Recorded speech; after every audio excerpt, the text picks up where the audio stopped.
Ladies and gentlemen, it is the day we have all been waiting for. Day number 10 of the National Finals Rodeo. And it's time to dissect what is going to be some of the most highly contested World Championship races, plus all the drama that has come along with it. Welcome back to the Cinch Jeans and Shirt stage, No Spin Rodeo Rally. Tommy Joe Lucia and Kendra Santos. Good Saturday morning, everybody. The phlegm is starting to loosen up in a lot of ways all over this place, the phlegm. It's Saturday. Well, Kendra, we're vertical. We made another one. Tell us a little bit what's going on over across the street. When do you guys wrap up the Oats Junior NFR? Today, the Oatberries Junior Steer Wrestling World Championship is 11 to 12 today, and we crown our champions. And is it progressive? to celebrate 40 years in Vegas, decided to do a 10-header for the first time for these kids. So rounds 9 and 10 are over there today. So they did a 10-header. Yes. Now, I mean, his whole thing is he loves kids and he loves steer wrestling. And so to get them ready for the building, which several of them have been ready enough to be over there right now. Really? It's very cool, yeah. Branquino's kid's doing good, right? You know what? Luke is here hazing for his son, Cade, and his nephew, Blake. And it's Blake's his nephew. It's great. It's really fun to see it. And, you know, those guys were out there yesterday. Tyler Pearson, Tyler Wagisback, those guys come out there and help those kids. It's a very cool situation. Okay, well, we're going to start the show like we always do. We want to thank Pro Fantasy Rodeo, Casey Crazy Jones, for being a part of our show. We're going to do our Fantasy Pro Rodeo round recap. Excuse me. So, in the big game, this is the game that everybody starts before the first horse bucks out. It's a combination of winnings of the Cowboys that you picked all the way through the NFR. You win a pickup, beautiful pickup, a trailer last year. I think Casey gave the keys to his Tesla truck or something. But anyway, trace number 5, Casey Estrada still in the lead. That looks very similar to yesterday. 1,182,500. That's a lot. I'd like to know who that person picked. It'd be fun. A lot of really good people that I did not pick. Champ Rodeo, Tanya Chapman, 1,000,014. So there's only 40. So here's what you got to remember in Pro Fantasy Rodeo. This aggregate deal, if you think you're winning, wait till it's over, about 15 minutes after it's over, and things can change. God help me, please. And let's look at our daily winners. Now remember, that's what we're trying to get you guys to do. Go out there and play Pro Fantasy Daily. Play it on the last round.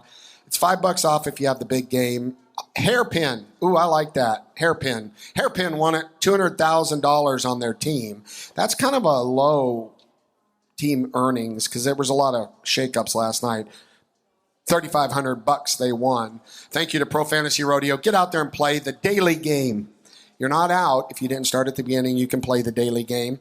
And we'll look at, so yesterday I got out front and I danced a little bit because I thought that the fact that I was going to get ink was gone. And in the course of one night, I am now sitting solely in 22nd, which means I lose the Celebrity Tattoo League, which means that whoever is in first, currently John Harrison, decides where to put a tattoo on my body. Kendra had it. And she had a fantastic round in fantasy. So Kendra's back up to 17th. $133,000 your team won yesterday. That's really good. I'm in 22nd. And Zeke, again, this sounds terribly selfish, and you'll scold me again. But, you know, Zeke's buck off, which imagine what it did to Zeke's world. But Zeke's buck off definitely didn't help the chances that I'm not going to get ink. And so there we are. That's the Pro Fantasy recap. I'm going to let you dive into the arena because we got it's fun one of the most fun things to do is to talk about this aggregate race and stuff. And we're not going to have a guest today. We're just going to kind of swim through that, talk about a handful of things. But you want to catch us up on the winners last night and the big surprises? Yeah, I thought for me today, I'm looking at round 9. I'm looking at the world standings. I'm looking at the average leaders. You say aggregate, I say average. I'm old school, and I'd like to look at the what ifs. So those are kind of the 4 things that I'm hopscotching around. Before we roll into that, though, last night was Legacy Night at the finals, and the Casey Tibbs Legacy Award was presented in the arena. And Phil Line is this year's Legacy winner. And how many years ago was 1971? What happened in 1971? It was a couple of years after I was born. Well, 1971, Phil won the NFR in the bull riding and the calf roping. And at the same NFR, Ace Berry won the bareback riding and the team roping. So two guys at two different ends of the arena in the same year. That was an epic thing. That was one of the greatest feats in cowboy history for me. So that was very cool to see. The calves were bigger and meaner and faster, and the bulls and sunfished and slapped you in the face and all of those things. And Phil Line is no bigger than Tucker Allen, if he's not smaller. He's a small man, and the calves were monsters. It was tougher rodeo back then, no doubt about it. It was tougher rodeo. Okay, round 9, Cooper Cook, sicker than a dog, won the round last night. And he has Nightcrawler tonight in round 10 and says that he's been waiting 5 years for Nightcrawler. Last night he won the round at Butler & Sons No Whiskey's Redlicious Meats. Got to get that sponsor dollar. Cram them all that's in a mouthful. Anyway, he was clearly so sick last night, but he rose and he was like... Clearly, because you probably saw him in the media room and stuff. Well, poor guy. He didn't look... But anyway, he rode like he felt okay. Pressure makes diamonds, and we're here to make diamonds, is what he was saying. And he was, trying to rise Not out anymore. of bed. You can make diamonds in like 7 months now and pay a third for them. Oh, sorry. Go ahead. It's all good. That's random. In the steer wrestling, Justin Schaefer, Banker won another round. Justin Schaefer was 3-6, and what he was saying about that horse last night, the horse of the year, of course, is we can't get our feet on the ground fast enough without him. But Banker, between his boys, Schaefer, Tucker, and Jesse, has won $355,576. One little bay horse that used to be a hazing horse. What's the percentage if you own the horse? Is that a standard? Is that negotiated? There are standards, but those guys in the same truck, they all work out their own, situation. Because, for example, usually there is standard for the horse, for the hazer. Sometimes the hazing horse comes into play, but those guys have their own deal clearly because Tucker is over there hazing. They're hazing for each other. So they have their own mix. But do you think if you've got that good a horse, I think I would up the deal, right? It's an advantage to get on that horse. Justin Schaefer and Tucker Allen are brothers. So brothers from another mother? That's the bond they have, and so they are family. They treat each other like family. They have their own situation. I'm just saying like the business side of it, right? Not putting aside relationships, and we've been down the road together. One would think that those kind of horses would command more of a commission than a couple of the horses that we've seen on the bottom of the pin. What'd you say? Standard. An eighth and an eighth. For the horse and the hazer, standard. But I bet But don't you think that should be a little more if your horse is better than everybody else's? There's always maybe. I don't know. All right, here we go. Keep going. Yeah. Okay, Lightning Aguilera and Caden Profili strike again. 3-4 last night, and Lightning got off of Zeus, which is the big gray that he usually rides. A leg placed in the round last night. Yeah, I saw that. Interesting. That's when you wrote, down the list can be kind of an advantage.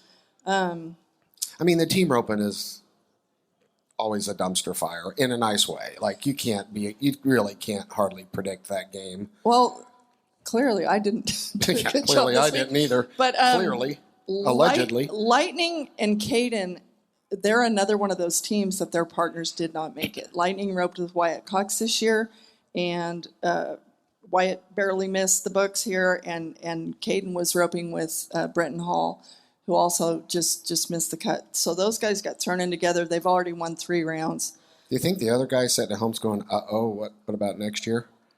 No, because I've talked to them, and like Lightning can't wait to rope with Wyatt again. Okay. For an example. So, okay, the bronc riding last night. Right night at the NFR. Okay, Stetson was first, Statler was second, Ryder was third.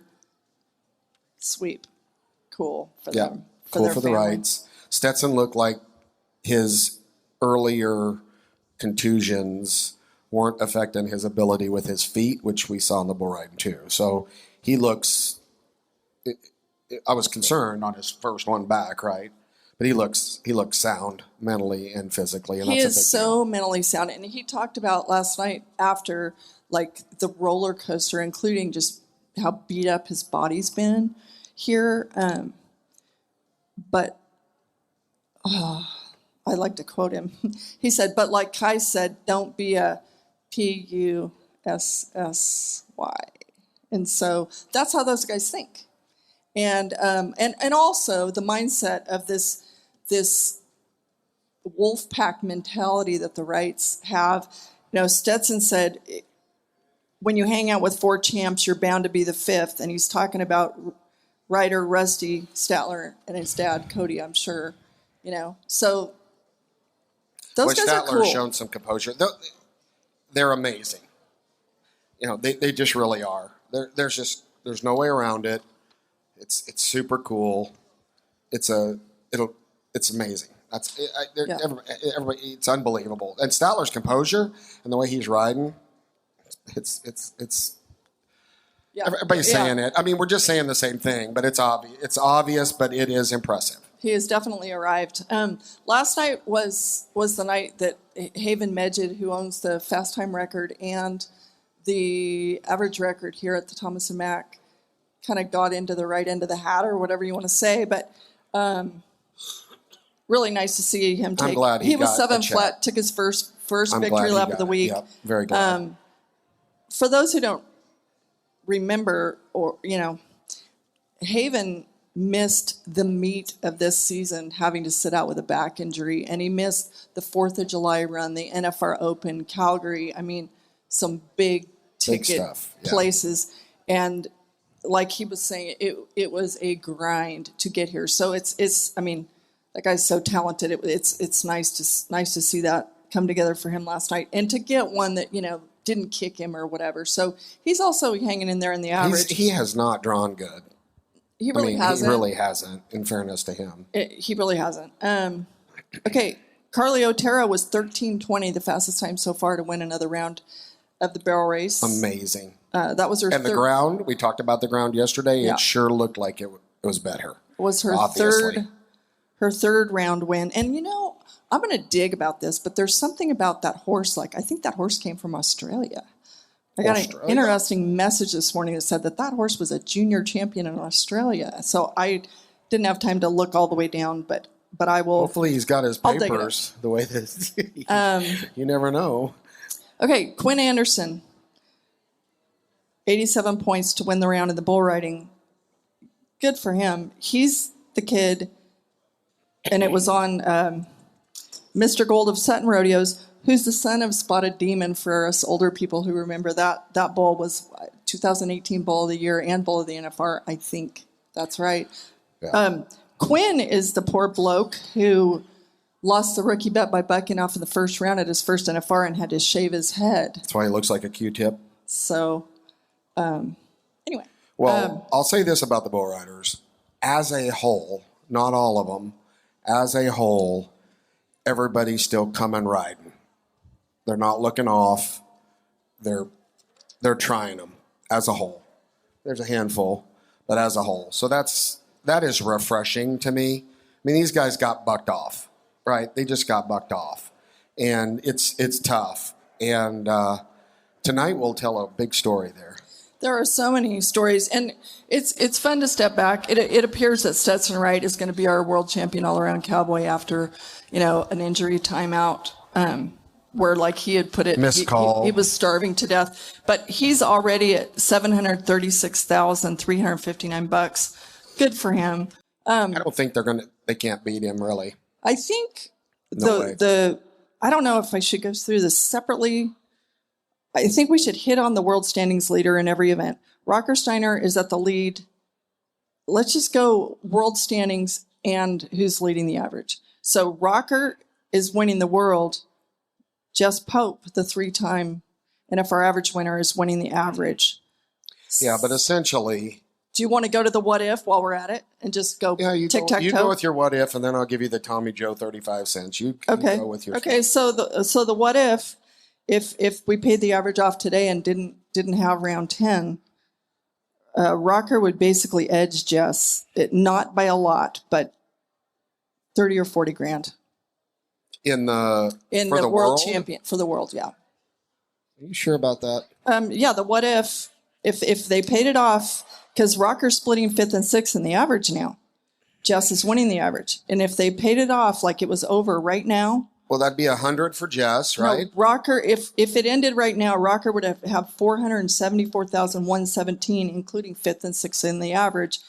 And Jess would have 437,185, including 1st in the average, which is 94,000. I'm positive. Okay. So you want to go event by event with that, or you want to say something about that? I want to go however you want to go. I'm not in a fight mood. I'm good. I think we do bareback ride. And here's the deal. It's pretty simple in all of the nuts and bolts of all of these. You've got to perform tonight. This has turned into a one-header in a lot of cases. Even though it's not, I understand it took all that to get here, but it matters tonight what you do.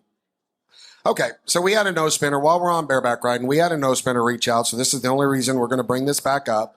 We had a no spinner reach out that said, "Can you guys look into Rocker Steiner's ride on round 7? I swear to God," this no spinner said, round 8. He said round 8. I swear to God that we think from home that in Nebraska that Rocker slapped him, or double grabbed or something. So I don't remember that far back, but we'll take a look at a video that we clipped so that all you no spinners out there can watch. Here he is coming around the wall. There's one hand down. There's another. And that's it. So let's back it up. It looks like he gets close a couple times. Now, let me say something on this. For one, those camera angles are not great, but it looks from this angle like Rocker touched himself. You cannot touch yourself. You cannot touch anything with the free hand, okay? So now, here's the interesting thing, because everybody's been up in it about replay. Those replay guys up there can see stuff, but unless the field judges throw a flag, so what would have had to have happened is they would have had to said that in the field that Rocker slapped himself, and then they're automatically reviewing when that's said from 7.5 seconds to 8. Well, that wasn't an automatic review because it wasn't contested in the field. And again, there's a lot of things that go into this. I'm not going to open up any can of worms, but that was probably the worst spot, right? He's against the wall in the middle down there, probably the furthest from all of the judges, right? In a very fast-paced thing. And of course, had he got a no score there, it would have changed everything. And it doesn't really matter. So I'm not, you can take a look at it and decide yourself. There's been a lot of close things that have happened that have been contested, but it could have happened and it may not have. I don't know. We all agree that having the review is progress. And I think that, it is new and there will be growing pains with all of it. But ultimately, everybody, most especially the PRCA, wants the right person to win. And it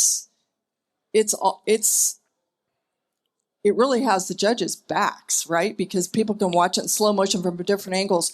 And as we get there and have, all the ultimate angles, hopefully we can get to the point where we are like the NFL, where they show the angle that is conclusive, just like a baseball player's foot on the bag. I think the problem here is you can't step halfway into the mud puddle. okay? I know that the PRCA is very strategic, and I can understand their point about easing this stuff in.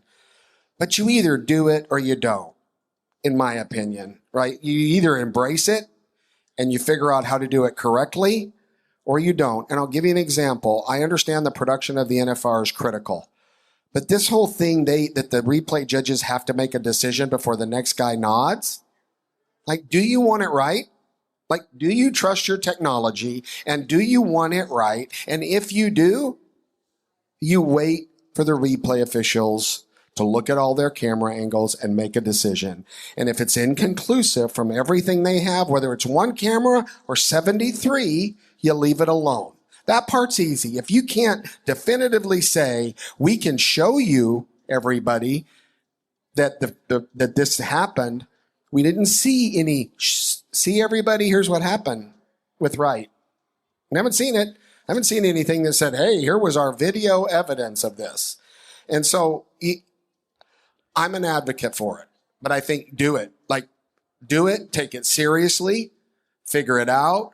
Don't buck the next guy till you make a decision. That's good drama. By the way, to me, that's good production. Those of us fans want to look at that. We're dying to find out what they're seeing. You're a production guy. I have a question because I feel like the expense of having all the different angles, I would be curious because, for example, I feel like at Houston, we see every angle. We see it from above. We see it from every side. We see it from below. We see it everywhere. Is that just so expensive technologically? They also know what they're doing because they do it for the football team there.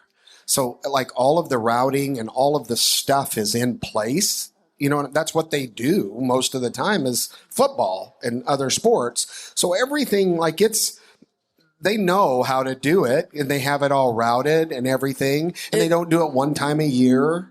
Is there a Randy Spraggins of Rodeo Replay that they could bring in? Well, I'm sure there's people that handle the NFL replay.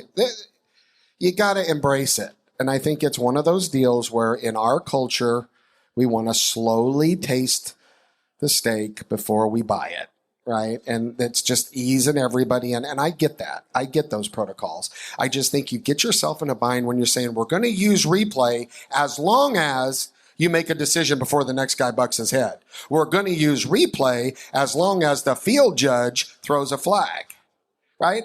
You know, wouldn't it be great if they're looking at it up there, they call down and say, the replay official said he slapped him. I'm just, again, but neither here nor there. Okay. We're living in the world we're living in. It is definitely progress, so don't get mad at me, everybody in the PRCA headquarters. We are making progress, and I love that. But there's so much further we can go. The right guy's got to win. That's all I'm saying. That's all any of us wants. Yeah. Including the judges. Yeah, absolutely they do. So in the steer wrestling, our regular season leader, Will Loomis, is still in the lead in the world standings with 312.951. But leading the average is this little fella from California, Tucker Allen. And he's got all day long. Like, if he catches one before the buck and shoots, he's 40.6 on 9. And next in line is Rowdy Parrott, was 53 flat. So how many guys haven't missed? How many guys are clean on 9? We have 1, 2, 3, 4. Because what I'm trying to figure out, 4 guys. If Tucker were to not get his steer tonight, I think he still has a good shot. What you're saying is it possible he'll have it one before he runs one? It's awful close. It is possible. Yeah. So here, everybody looking at the world standings and saying, oh, well, Will's still in the lead. But that does not tell the tale with that 94 grand up for grabs. And Tucker was such a commanding lead. In fact, if it was paid off after 9 rounds, Tucker would be the champ with almost $400,000, and Will would finish second with $313. So that kind of that's $100,000, right? That kind of tells the story. Because none of them other guys in the aggregate or average, even if they win it, Tucker gets kicked out. They're not close enough that they're going to threaten the top 2 holes anyway. Tucker's in a great spot. I feel terrible for Will, but it's awful cool to see Tucker come in. Did they say he's been the reserve world champ 3 times before this year? I think, he's been the bridesmaid a lot. Which as far as I know, in the history of our sport, the one who won second the most was Barry Burke in the calf roping, I believe. And it was a lot, I believe. Anyway, okay, so world standings. This is so interesting. These guys came in the 14th position, Colton Schmidt and Jonathan Torres. They're now, they're like winning everything. So, so they're winning the world. They're first in the average. The what if they paid it off after 9 rounds, they would win it. I'm curious about second is Andrew Ward and Jake Long. If they paid the average out right now, because Jake and Andrew are second in the average right now. So everybody thinks they've got it all figured out before tonight. But the top of the average is on missing one, right? They're because they missed it. They missed in the first round, and isn't that right? I think so. I think they. Yeah, first in the average is 33 flat on 8 steers. On 8, yeah. So not one team has gone 9 for 9. So yes, that is a fact. Heartbreaking when Jay. Yeah, that was a bad. Anyway, okay. Okay. But like I said, the team open's always a dumpster fire in a nice way. Like, who knows? I mean, when they start gunning for it, right? And it just, who knows? It's good watching. Okay. So the world standings. Are you going to tie down? Did I put him backwards in here? No, saddle bronc riding. You're going to saddle bronc. Okay, I just want to get my stuff up. Yeah, it's all good. Technical. So in the world standings, Ryder Wright is still in the lead. He's got just short of 414,000. So then Damian Brennan, but third is Statler Wright, and Statler's winning the average. And Ryder's sitting 8th. So if they paid it off right now on the what ifs and didn't go tonight and paid off the average as it stands, Statler would be your world champ. Okay, everybody get your pins out in your little note card because you're going to want this tonight when you're watching the NFR. Here's how the average pays out. 94 grand if they win the average. 76,000 for second. $60,000 for third. 44 for fourth, 31 for fifth, 23 for sixth, 16 for seventh, and 9 for eighth. They're not really round numbers, okay, but that gets you close. So you can add that to the totals after tonight's round win, or wherever they place in the round. If they make money in the round, you add that, then you add this on top of it, and that's how you crown your world champion. So that's why this is such a big deal. You got to look and see, you got a guy currently, Ryder, sitting up there at the top with $413,000, but he's sitting 8th. He's sitting 8th right now in the aggregate, which would pay 9 grand. So if he won tonight's round and stayed where he's at in the aggregate, then that's 45 grand on top of 413. I'm just, in case you people are wanting to play this game at home, that puts him at 460 or whatever. But so that's why we're doing all of this. So write those numbers down because they mean a lot in pro fantasy and in these guys' lives and in who gets a gold buckle. So in the tie down, Riley Webb and Shad Mayfield aren't that different in the world standings. They're first and second. But again, Riley's first in the average and Shad's 8th. And they pay 8 monies, but 8th compared to first is a different galaxy. Now, if Riley, highly unlikely, were to miss his calf, can you give me that what if? Well, Riley already has a calf on Shad. Okay, so Riley's on 9, and Shad's average right now. Shad had that one. Get up or untie or whatever you want to call it. So Riley right now is at 439,626. The annual earnings record in that event is 475,214. So he's going to break his own annual earnings, which is really cool because we all want every money record broken every year. So that's a very cool thing. Riley be Riley, and he gets a gold buckle. Yes. Riley be Riley and Rudy be Rudy, and they get one together. Okay. Does a horse get a buckle? Rudy already got a bronze for being the horse of the year. They should do a breastplate buckle. They should. Wouldn't that be cool? Kind of a cool idea. It is a cool idea. It's fun to see. You know what's a really cool idea? Let's have a hazing horse of the year. True. Okay. We've added pickup horse of the year the last 3 years. Let's Who add decides that? Hazing horse of the year. Who decides that? The guys entire membership? The top 25 decide it. Okay. Roll your eyes at me. Okay. Cassie Mowry is leading the world. She's also leading the average. And she, of course, has ridden 2 horses, Will, her big gray Will, and that little sorrel horse, Cornbread. So Cornbread was coming out of the pan in the alley last night. What a cowgirl. Like, she is. What a cowgirl. Because that was borderline wreck all the way. And I was worried about her getting around the corner, too. And she rode in there with such composure. Like, hats off. I mean, I'd have lost my cookies. And I'd the taken my little bitty bat. The what if is a fun Listen one here, Cornbread. in the barrel race.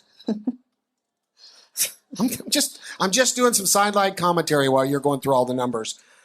It's my ADHD. The fact that Cassie Mowry is in a position to win the world when she left her 2024 Horse of the Year Jarvis at home is pretty epic. But on the what ifs, if it ended now, the reserve world champion would be Trisha Aldridge on Adios Pantalones, the winningest barrel racing stallion of all time. And she said last night that she has been offered over $10 million for that horse and didn't even consider it. Not even considering it? Listen, this is what she said. I can't spend that money in prison, and the first time I see somebody jerk on him in the warm-up pen, I'm going to be in prison. Well, just take your $10 million, go buy you a place in Hawaii. You'll never see him get jerked on. And all of a sudden... She's not going to sell her best friend. Okay. You know what? I've got some best friends. You know what's $10 million?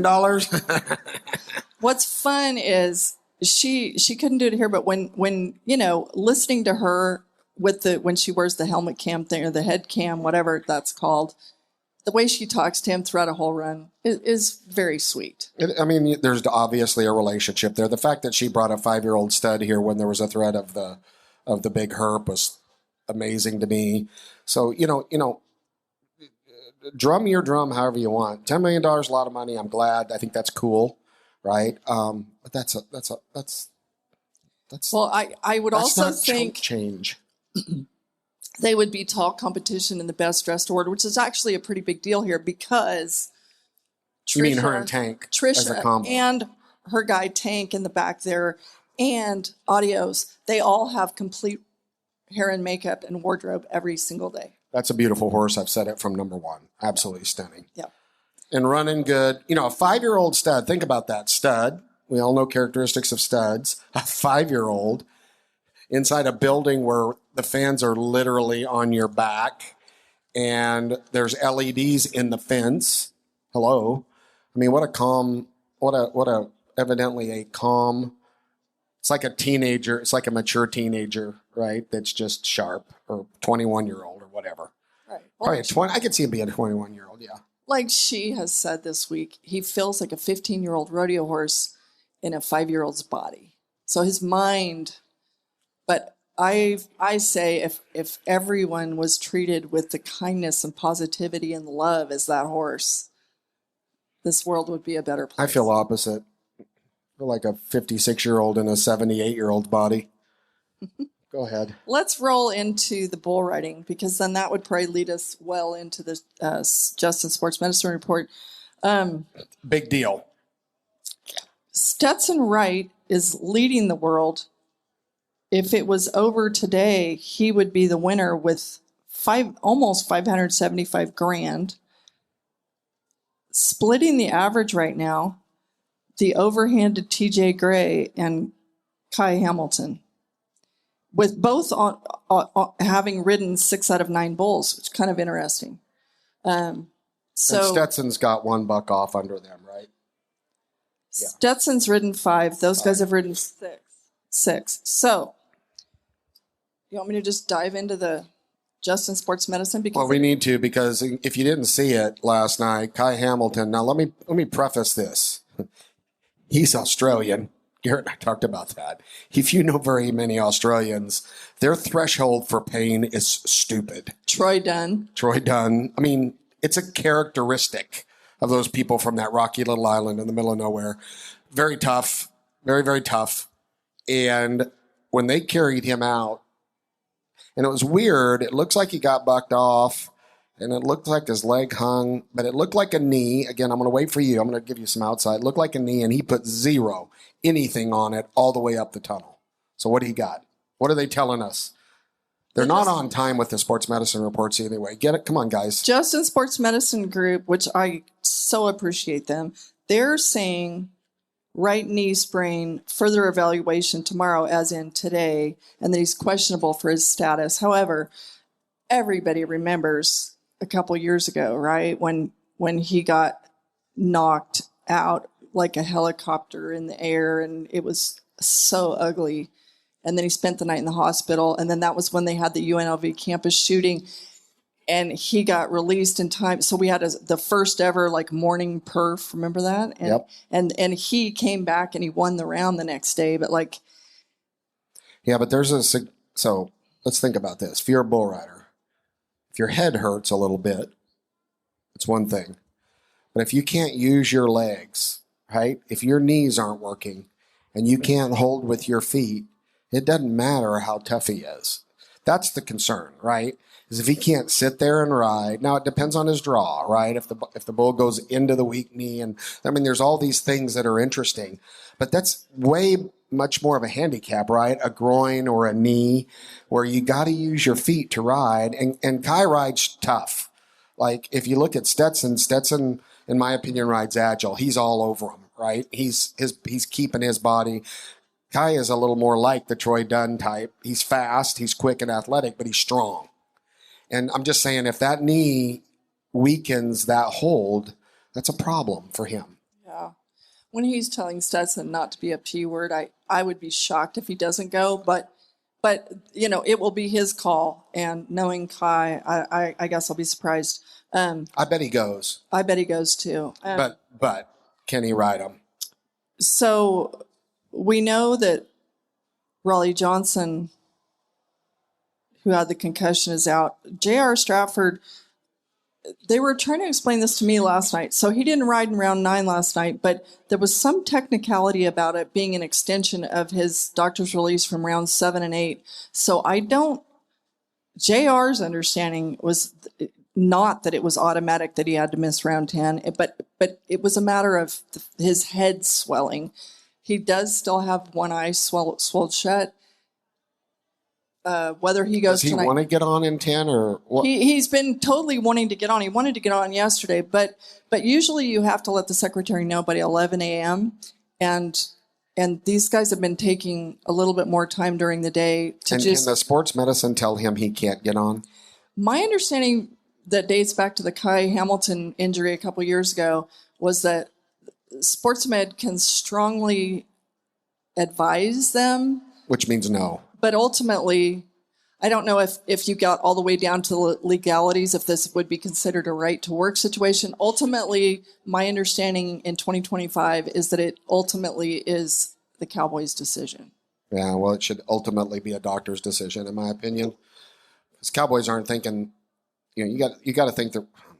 What's tricky I'm just about concerned that, about the rest of people's lives, right? That's all I'm saying. And I understand that. And there have been times, Kai Hamilton's mom did not want him to come back and get on the morning after he got KO'd.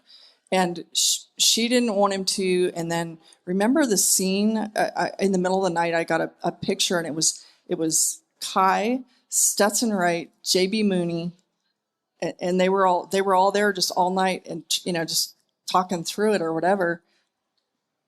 And they made the decision. But how would you like to be the doctor who made the decision? What, to not let him ride? Well, a doctor, I mean, if there's someone who I suppose would be most equipped, would be a Tandy Freeman, who knows what it is they're doing and knows whether it's a matter of playing with pain or risking your future. Yeah, you have to have a trained team that understands what's going on. And because most doctors have told so many of these guys, your career's over. They told Stetson his career was over with the hamstring. True. So they have to know what it is you're going to do, but I believe the Cowboy makes the final call. Well, that's fine. I mean, you just want you pray that people are smart because you don't want to see anything devastating happen to anybody, right? For a round win or proving you're not a spell it out again. I'm not doing it, but whatever. Hey, if you like it, do it. Of course, Kai, I hope he, again, it'll be challenging for him with the type of injury it looked like. We don't know what it is because they haven't told us, I guess. I mean, it was a knee sprain, but we don't have an update this morning. And knees don't usually get better with a lot of ice. If he pulled something, the ice doesn't unpull it. Stetson Jorgensen is going here with a MCL that's in the first round got torn in half. So you could see last night he was really hurting. Like he can't pretend as he's walking away anymore. But yeah, it's painful. Yeah. So let's look back at the NFR. Let's get it light first. What's the funniest moment? The funniest thing you can remember happened to you at the NFR so far? Think about it. You're thinking about it. Well, I thought it was pretty funny when Oates' comment on the stage the other day calling me a biggin. But yeah, anyway, he did say that he's right. The wrestlers like biggins. 5'10". This is probably inappropriate, but highly normal for me. So I had to walk down from this end of the trade show all the way to the other. And I'm just going to do a public service announcement for all of you people in the trade show. You should really consider not igniting your burrito from last night while there's 600 people walking behind you because there's nowhere to go. Like there's nowhere to go in there. Are you talking about crop dusting? Yes, it's the worst. And it happened to me 3 times. Right? And it didn't just happen to me. It happened to everybody around me. And then you've got the proper lady who's walking. She's thinking the same thing I'm thinking, except I'm going, God, what? Who? What? There's 9,000 people around you. Listen, go to the side aisle. I mean, come on. It's just not right. You got to spend too much money there The proper lady anyway. probably has the walking farts. She's just acting prim and putting on a show. But she was beside me. Unless she had a swirler. But anyway, I just think that's wrong. It's just wrong. I'm telling you, if I realize that burrito's fixing to explode, I'm getting out of there. I'm just the right thing to do. Do the right thing, gassy people. All right. So we got 15 minutes to fill here. We went through everything. Thank God. Praise the Lord. It doesn't look like the herp affected us as far as I know. And we were all praying for that. So thank the good Lord above for not only the horse's health, but being able to do this event like we expected. I'll be so glad when the grand entry comes back because I'm so over. I would have loved to have seen them highlight. Again, this is just a production guy being critical. But wouldn't it be cool today instead of marching them? Because you can tell they're highly bored. You can tell that the people that are seeing it are highly bored. Wouldn't it be cool if you started looking at aggregate leaders and featuring the stories and stuff like that, which you can do at the top of the show for the first time ever and not march everybody out there. But then again, whatever. What's been interesting to me is I think it's fun. Like we all love watching the grand entry, and it's been fun seeing I think it's the Canadians, the bronc riders leading the charge over there on the left side, and they're like running and not staying in line and stuff, but they're not getting them on the fines list, which is good because it's fun for us to watch, right? I think I would go to the flag girl at the top and go, if anybody beats you, you're fired. And then see what goes down. And then I would spill that to the Cowboys and just see. It's cool. We can see everybody. We got the tip of the resistals paid for, deliverable. So yeah, I'll be glad to see the grand entry. And the grand entry, what I like about the grand entry is you get state pride in there. You get buck-offs in there. You get all that stuff that we miss. You don't see any buck-offs in this. But back to the point. Thank God, praise the Lord, honestly, thank you, God, that we've had an uneventful herp situation. That it's been able to go. And one of my favorite parts of the grand entry, the way, for whatever reason, I think it goes back to Cotton Rosser for some reason, but California is always second to last when they're on the horses. And then here comes the host state of Nevada. And I miss seeing, I would watch for when they after the heartfelt tip of the resistol, the two guys would race out first were Jade Corkle and Cody Snow, and it was so fun to watch. You know, we're gonna get the fine list next, but here's the deal. I love that there's several things I love that make me chuckle. Probably you do too if you watch the arena feed. The, fan cam. We said it, the guy's asleep in his nachos, right? Don't pick him, right? Don't pick that fan that literally, did you guys see the guy that was at the top that was literally picking his nose for a good 35 seconds and they didn't pull the shot? And then he went full on. Like, that was bad. I'm getting it right now. And they just held tight. We're going to watch this happen. But the other thing is, if you're going to say heartfelt tip of the resistol, make sure you got a camera shot of someone that looks like it's a heartfelt tip of the resistol, right? Instead of the whole, you know what I'm saying? So it's just those little things like that made me chuckle. Fine list. We have been covering the fine list because it looks like it's a hot topic. So we're going to throw it up there. Here's the final fine list siren that you'll hear of 2025. For round number 9. Jayco Roper, patch infraction, second time, $2,000. So what that means is that the PRCA approves the patches that these guys can put on. And there's a process to going through that. And some are not approved with, if a PRCA sponsor has exclusivities, and I don't know, you can't control these guys' bodies, but they have a process for that. I have a question. Are they fining him for an illegal patch, or are they fining him for not wearing the PRCA sticker on the button? What I got out of it's a patch infraction. You know what? Garrett might be right, because in previous days they named, if it was an illegal patch, they named it. Remember, they named that by name. So that's possible. So that's very possible. Jayco last night, in wrecked groin pain, split 6th, $2,000 fine if it stands is a lot. He's won $12,957 here. So a $2,000 total? Yes. So a 1/6 of his money. Yeah. Tucker Allen, not ready. 46 seconds, $250. I think if I was Tucker, given the situation I'm in, I would make sure I was absolutely ready. Tucker and Jesse Brown, Banker just needed a moment. Or the Hazel horse needed a moment. Yeah. And those guys. 46 seconds, 47 seconds. I don't exactly know when the clock starts. I don't know if it's when they ride in. But you know what? Horses can feel the pucker factor is coming for us. In rounds 9 and 10, it happens every year, and a horse can tell. If Tucker's not a little bit tight right now, then he's not human, right? And those horses can feel that. But they're making sure Banker scores great, but they're just making sure, and especially with 3 guys on him. He's in for 30 runs here this week, and he's been a saint.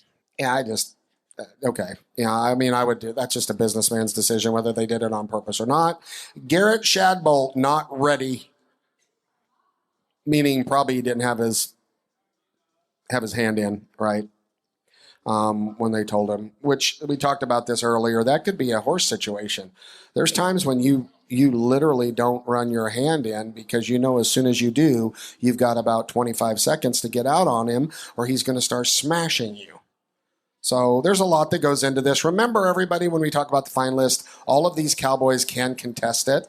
They can contest it. It will be reviewed by an independent review committee consisting of the same committee that gave them the fine. Independent review committee, and they may not have to pay the fine. So there's a lot of those that may not actually happen, And so, but, the fine, I think it's important. If you're going to make a rule, enforce it.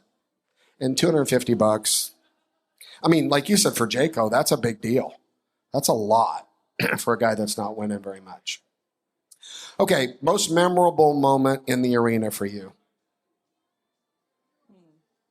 I love it when I get it. So for me, it was Zeke getting bucked off. How many times? He was like 62 head of not being thrown off. And it's bound to happen. 55, which means it would have had to been started. That streak must have started like at the halfway mark at in Arlington in 2020, I think. Oh, They that said would it make was sense. 55 straight scores here at the NFR coming into last night. He's just not one to not be ready, not be mentally prepared. And it looked like maybe he just had I got this night, and then all of a sudden I don't got this. And Zeke is my hero. I think Zeke's as cool gets, right? And another memorable thing for me, I know I understand that everybody thinks that they can get their plow and go out there and fix the ground. See that over and over and again. Hats off to the team with barrel racers and ground people. Understand, these are all collectively working on this. The ground looked different last night. It just did. Now, I'm not a barrel racer, but it it looked like, so let's see, because remember there was a round earlier where it looked good, and then the next round was a complete disaster. So tonight I'll tell the story. Hopefully they got it fixed, and that those girls can hit those barrels like they want to, when they want to. And then if you notice, these are big, powerful. These horses are powerful. Just take a look at how hard they're pushing off, right? Like, I'm surprised that there's any ground left, honestly, Oof. My big dream, I love the fact that, for cowboys to make more money and cowgirls too is always like my ultimate, like that's like, I feel like my life's work. That's the most important thing to me. And my big dream for this NFR was for Stetson Wright to hit $1 million in 1 year. And I'm certain with sponsorships, that's a done deal, but He'll be awful cool. close, right? I would think so. And that's I think that's the coolest thing for me, to see a cowboy make $1 million in a year. Well, one of the best things that'll happen for everybody is if Stetson wins the all around, even though they had a bad call on Stetson. And had that taken him out of that bad call would have lingered on and on and on and on and on. We'll never know if a Triple Crown was absolutely on the table at the time. So, we're never going to know these kind of things. Right. But if he wins the all around, right, it kind of, you're right. It took the trip. Agreed. He has an absolute great chance to win 2 gold buckles, and it may well, if you go back. But we'll never know, and so we can't really go backwards. It doesn't really matter. Right. Well, it matters a lot, but... Well, there ain't nothing you're going to do about it. There's nothing anyone's going to do about it now. Right. Yeah. So it doesn't matter.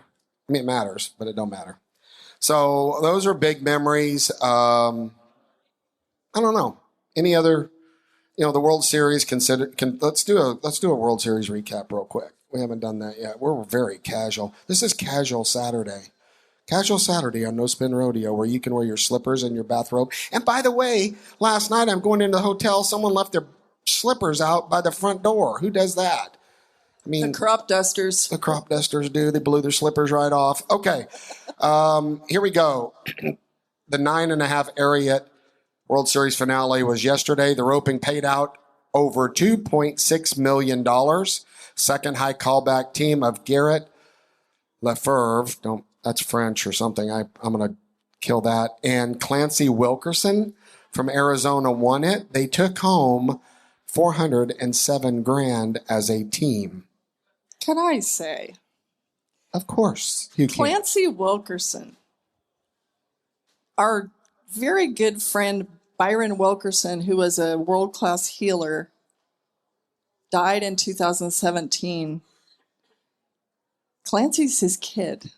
Really? Yes.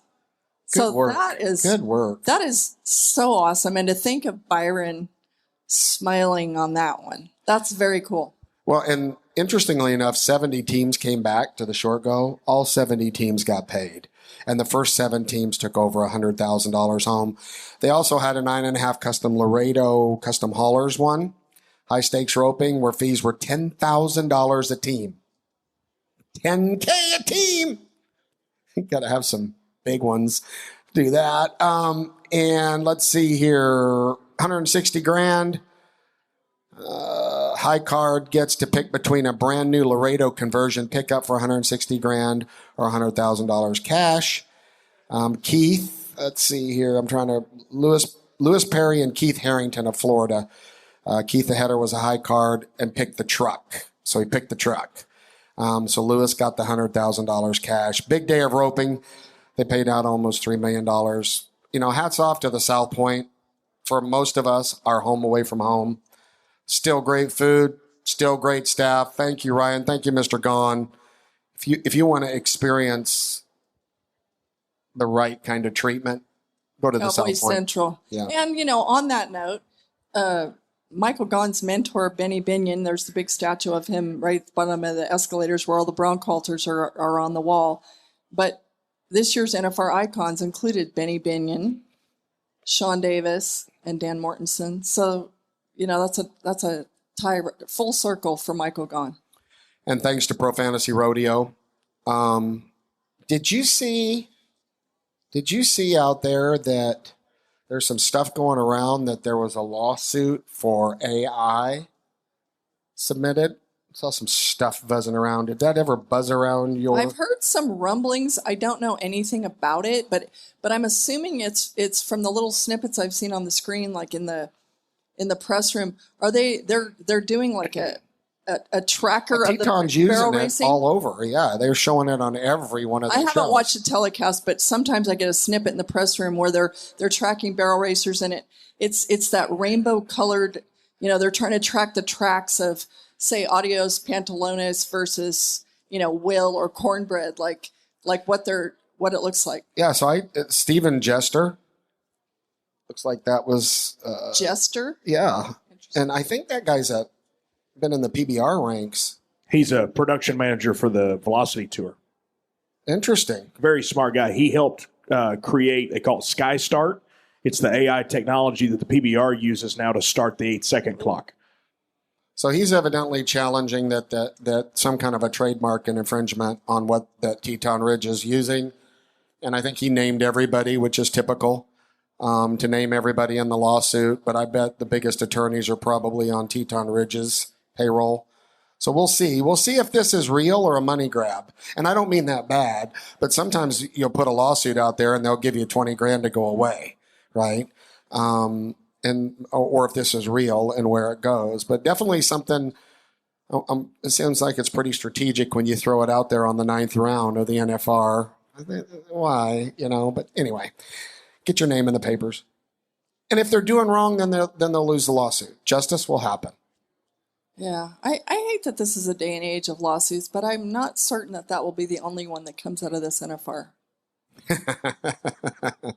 Okay, that's a bold prediction. There's a lot of things, but I think, remember, you better read through the documents you signed when you agreed to be a part of an association. I'm just saying that because most of that stuff is documented. When you say, I agree to be a part of the PRCA club. Once you're a member of the club, you play by the club rules and you agreed to it, like it or not.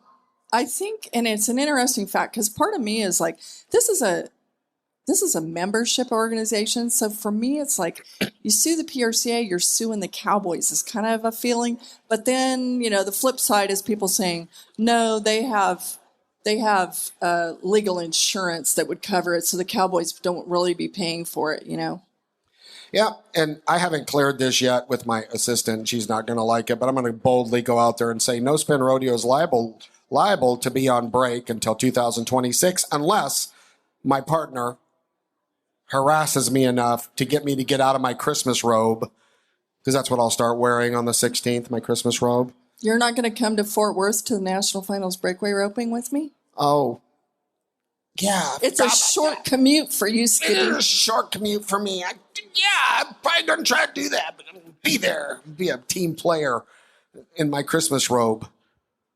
Yeah. So we'll see. We'll argue about it. I am up for taking a break. We did 10 in a row. So anyway, we'll discuss it in a very civilized way. Before you say farewell, Tommy Joe, I think it's worth on the last day, one more congratulations to you, Danita Barnes Lifetime Achievement Award in the PRCA. Congratulations. Thank you. It's quite an honor. It's quite an honor, and what a great group to be in. And we want to thank all of you that have watched us. I want to thank the production team here at the Cinch Stage. Greg Teagarden, who's, of course, my wingman, always here, always with me, always on my side, maybe limping, but still alive. all the rest of the team, thank you. Thank you for the amount of work you do to be credible. When I decided to do this, there was one person I called, and it was you. And we don't agree on everything. We don't have to. But at times, you're a rock star. We respect each other and agree to disagree quite a bit. And we cannot leave this without saying hi to Charlie, Elsie, and Bo. Hello, Asher. Hello, Jude. I'm on the way home. I just spent $750 on a little metal rodeo arena. Way to go, Tumps. Holy moly. By the pound, I think I paid $35 an ounce in steel. But for the way I look at it, if Asher can learn how to pin panels together early, that's to my advantage for the future. And then there's me, IRA contributions for the babies. Oh, yeah, thanks. Yeah, okay. Well, I've got a big life insurance. That's just low blow. That's like a verbal crop dusting right on the way out. By the way, thank you for being a part of No Spin Rodeo. God bless all of you. Be safe if you're here going home. If you're at home, be safe. Thank the good Lord above for everything you have, because nothing's guaranteed. Tommy Jalusha, Kendra Santos. This has been No Spin Rodeo Rally for 10 days. We'll see you soon.